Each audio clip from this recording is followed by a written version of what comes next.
So let's welcome Derrick up to tell his story.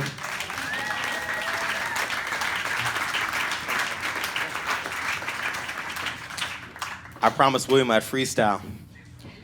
Yo, D-Rock City, and I'm about to drop a freestyle. I'm about to kill it. I'm walking down the Green Mile. Y'all get that? That was nice, right? Cam, I'm coming for the top, bruh. I'm coming for you. First of all, thank you all so much for being here tonight. I feel so humbled and so grateful that you all are spending your day here listening to our stories. You guys have stuck around the whole night to listen to me speak, and I am just so humbled that you guys have decided to do that. Of course, I'm standing here as an individual, but I have to say that I'm truly standing on the shoulders of giants. I have to call out my team that's here, Miranda, William, Alan, my adopted parents. I see you guys in the back. Thank you so much. And there are so many others who have gone above and beyond the call of duty to support us. Cam, Andy, and there's so many others. James, I see you back there too. You guys have really gone beyond the call of duty to support Mortar, and I'm so grateful for that, so thank you guys. For those who aren't here, feel the vibrations, I love you. Really quickly, a little bit about Mortar. We're an organization that started in 2014, and ultimately, we believe that there are people who are out there who have great ideas, they're overlooked, they're underappreciated, and they can change the world. There's this wonderful quote by a guy named Stephen Gould, and he says, "I am less interested in the weight and convolutions of Einstein's brain than in the near certainty that there are people of equal or greater talent that are living and dying in our fields and sweatshops." For us, those fields and sweatshops are over the Rhine. They're Walnut Hills. They're Avondale. There are prisons. There are homeless shelters. There are people that are out there right now, today, who have great ideas, but they're not given the opportunity to change the world. And as my colleague Alan always says, we want our yes to be bigger than the world's no. And that's what we're trying to do. So all you guys who are supporting us, thank you. You give us a chance to go out there and to perform our mission. So thank you all for your support. So with that being said, I'm also going to break some more rules. Sean, I'm sorry. I do what I want. This is what happens when you give me the microphone. I'm going to start off by sharing a story that all of you have heard. But I'm sharing that story because it provides some context into my own individual story.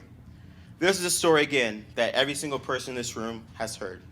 It's a story of a shepherd who decides to stand up and to face a giant. All of you know the story, David and Goliath. Why do I choose to share the story first before my own story? 1, because I'm short. 2, I have Napoleon syndrome. So of course, I'm going to root for the short guy to win every time. Second thing, I also think that this story is one of the most misunderstood stories in history. Most of us understand this story to be a story about an underdog. But I believe this story represents so much more. And there are 2 things that I think this story can teach us all that I'm also going to hope can add to my own story as I share in a minute. The first thing is, David saw an opportunity where the rest of the world, the Israelite army, they saw a problem. The second piece is, when you recognize your own intrinsic abilities and you have confidence in those abilities, you can change the world. So why do I say those things? First, Goliath was huge. Everybody knows that. If we're doing a tail of the tape, in the red corner you have Goliath, right? Goliath is huge. I read in one place, people said he was like 9 feet tall. He's enormous, right? He has bronze armor, he has a huge shield, he has a javelin and a sword. He was so terrifying that the entire Israelite army was terrified to go out and face him in battle. In the blue corner, you have David. David is short. I'm going to claim that. He was short. He was a guy who was a shepherd, but most importantly, his weapon of choice was a slingshot. Many modern historians, when they look at Goliath, he says to David, "Come out so that I can see you." What this represents for a lot of historians is a medical condition that Goliath he didn't have clear vision. He had double vision. David, when he saw this and he recognized this, when everybody else saw a problem, he saw an opportunity. Second thing, this armor that Goliath had on. It was bronze, it was strong, it covered his whole body from head to toe. What happens when you have a lot of armor on? It's hard to move, right? Because it's really heavy. David was a person who didn't have any armor on. He carried a slingshot. That's all he needed. He recognized that what everybody else saw as an obstacle, as a problem, a reason for why they could be defeated, he saw as an opportunity. And the most important piece of the story is the third piece, which I'll use to frame my own story. He saw his ability to do something about it. And why did he think that? There are parts of his story before where he says that as he was a shepherd, he oftentimes had to go and attack and to kill lions and bears that were threatening his flock. He had the experience, he knew, and had the confidence that he could defeat lions and bears. Why couldn't he also defeat Goliath? He had confidence in his abilities. So what did he do? He stepped up when nobody else did. And as we all know from the story, he slayed the giant. And as a result of that, his actions led one of the greatest upsets in military history as the Israelites defeated the Philistine army. So why do I share that story? I think a lot of people may see me standing on this stage. They may read articles that may have been written about me. They may have saw that William and I were in Forbes mentioned 30 to 30. All that stuff is great, and I'm humbled by it, but it doesn't matter. What they don't know are the lions and the bears that we've had to face to get us to that moment, because we believed in ourselves. We had faced those challenges before. We had been there, and we had believed. And I think there's so many of us in this room who may see a Goliath and see a problem. And because of those problems, we have these systemic issues like poverty, hunger, dysfunction, when what the world needs are more Davids. Now, my own personal story. When I was living in Indianapolis several years ago, I had to donate plasma because I didn't have two pennies to rub together.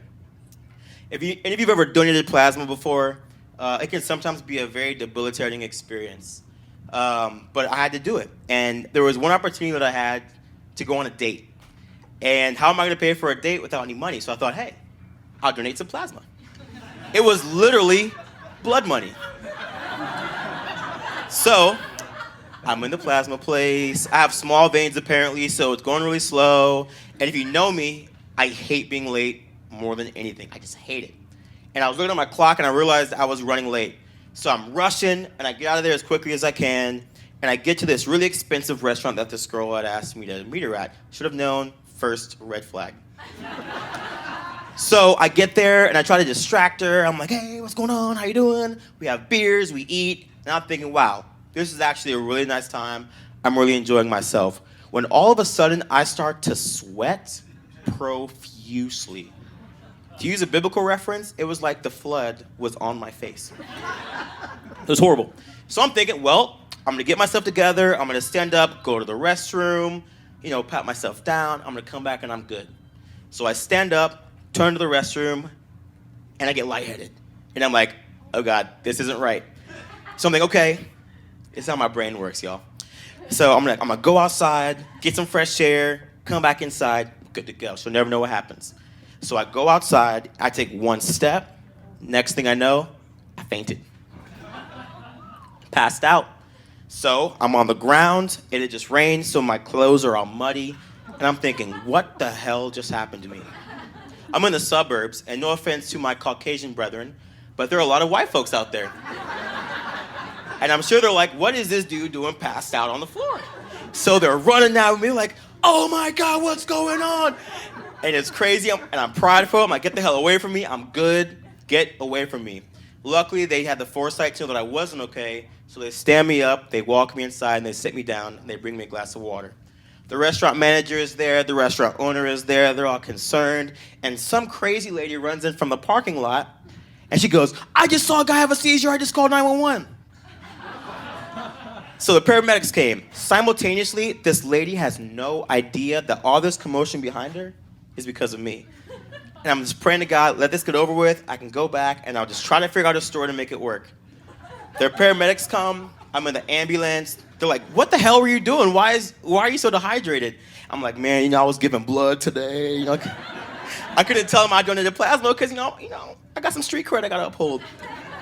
So the woman I was on a date with, she comes out and she sees I'm in the ambulance. She asks what happened. I lie and say I was giving blood.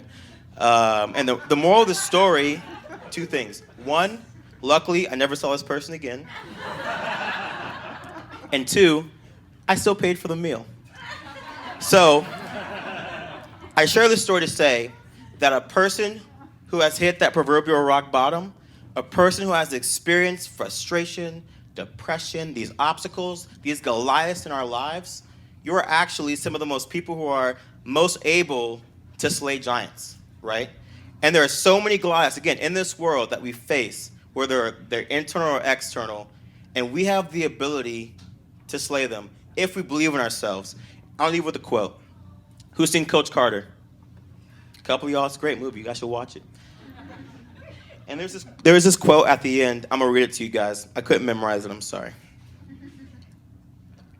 This quote is, "Our deepest fear is not that we are inadequate. Our deepest fear is that we are powerful beyond measure.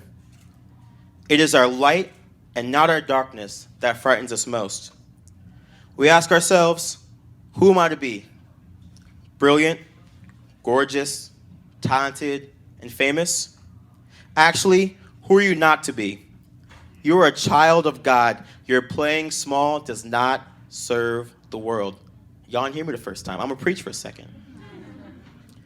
You are a child of God, and your playing small does not serve the world. There is nothing enlightened about shrinking so that people won't feel insecure around you. We were born to make manifest the glory of God that is within us. And it's not just in some of us, it is in all of us. I'm not standing in front of you because I'm special.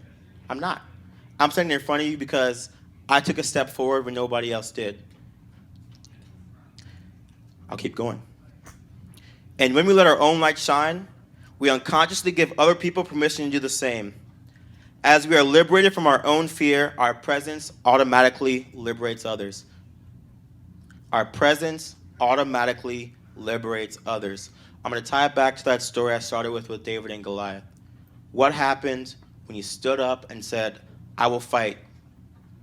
His presence liberated others, and they defeated a giant. I believe that Cincinnati is the greatest city in the world. And I believe that all the next revolutions that are going to change the world are going to start right here. But guess what? We need Davids to step up, to step out, and to confront those Goliaths. Thank you.